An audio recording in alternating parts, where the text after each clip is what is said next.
Ruchi.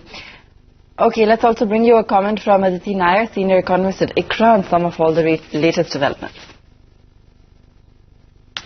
All right. As far as the DA is concerned, we do expect that there's going to be a pickup in consumption, particularly for small ticket items in terms of durables during the festive season. So incrementally, I would say that this is a small positive that should help the production numbers in Q3 to look a little bit better than what we think has been the case for Q2.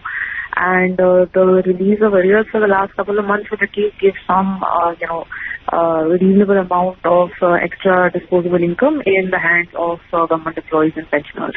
I think the payment clearance to vendors is a significant issue. Firstly, the amount itself that Ruchi has quoted is a lot more.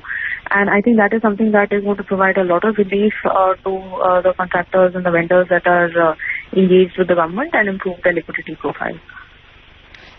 Aditi, everyone's of course going to be talking about how the government's push towards capex is continuing. Expenditure, however, is going up.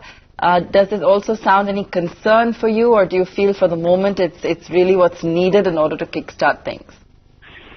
See, some amount of upfronting of expenditure was expected in the last couple of months from the government, and we also have to keep in mind that in Q1, in any case, before the budget for FY20 was presented in July, expenditure growth was extremely low, and especially the capex was quite anemic. So some amount of extra push in Q2 and Q3 were expected as far as the government expenditure is concerned.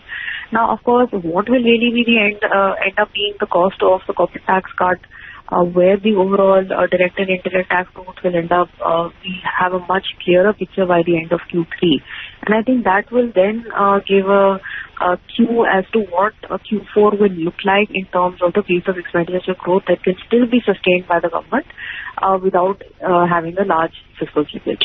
So as of now, I think at least upfronting release of payments and pushing work within the budgeted framework is important, and the revenue considerations are going to then dictate what happens in Q4.